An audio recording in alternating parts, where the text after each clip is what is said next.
So, we left off talking about temperament, and it's kind of a good transition into the next section. Okay. Because the book goes on to discuss different parenting styles. Right. So this kind of goes hand in hand with understanding your kid's temperament.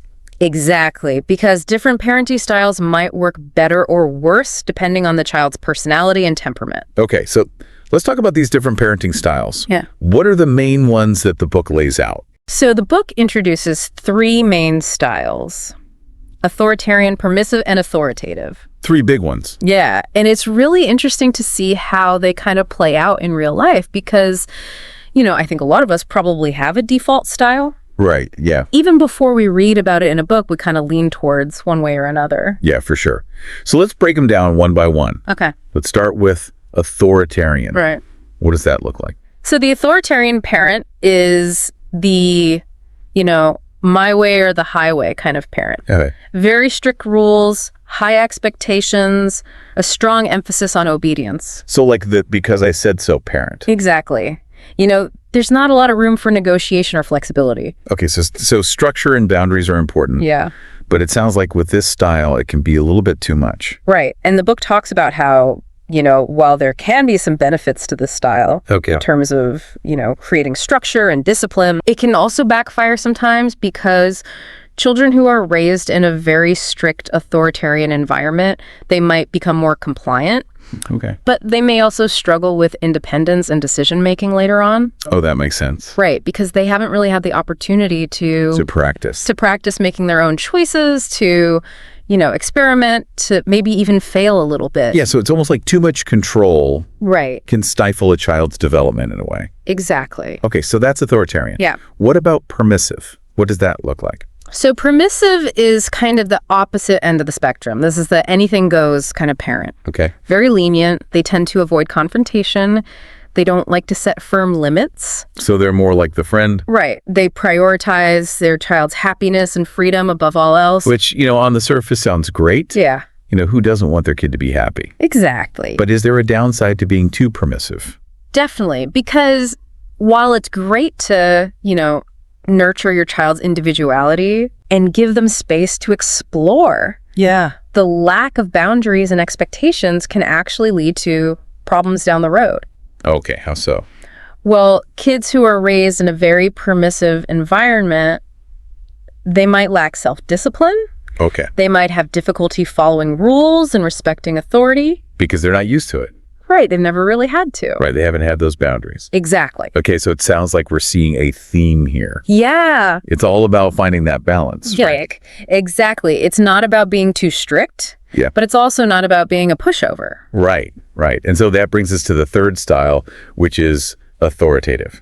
Yes, authoritative is kind of the gold standard Okay. that the book presents. So this is like the sweet spot. Exactly. It's that balance between setting clear boundaries and also encouraging open communication and flexibility. Okay, so it's not about like dictating every decision. Right. But it's about kind of guiding your child. Guiding them, giving them reasons, explaining the why behind the rules. Yeah, so they understand, why they're being asked to do certain things. Exactly. It's about teaching them to think for themselves, not just blindly follow orders. Okay, so it's about empowering them. Yes. To become like their own independent, yeah. responsible individual. Yeah.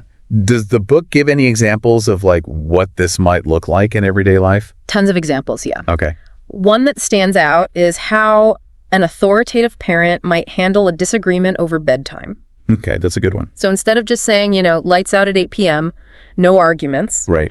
they might sit down with their child and have a conversation about why sleep is important, how much sleep they need to feel their best, and they might even involve the child in setting a reasonable bedtime. Okay.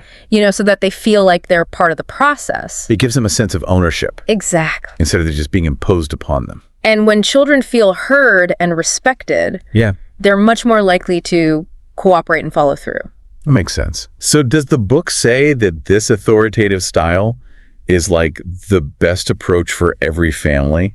Well, that's where it gets interesting. Okay. Because while the book definitely champions the authoritative style, it also acknowledges that there's no one-size-fits-all solution to parenting. Right, because every family is different. Every family is different. Every child is different. Yeah.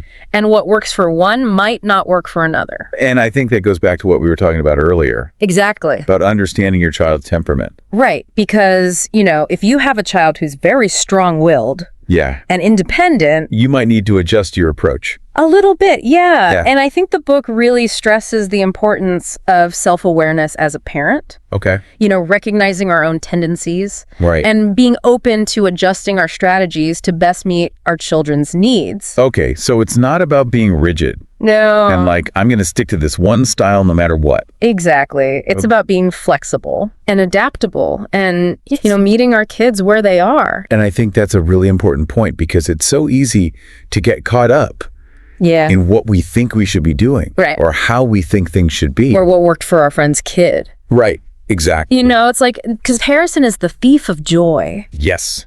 Yes, it is. And it can really lead us down the wrong path. For sure. But the book does highlight a lot of research that supports the authoritative style, right?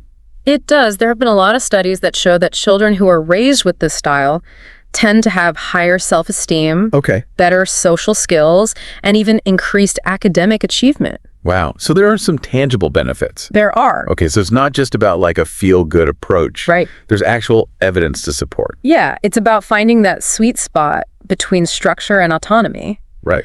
Allowing children to develop within a framework of clear expectations and support. Yeah, and I think that's something that a lot of parents are looking for, is that balance.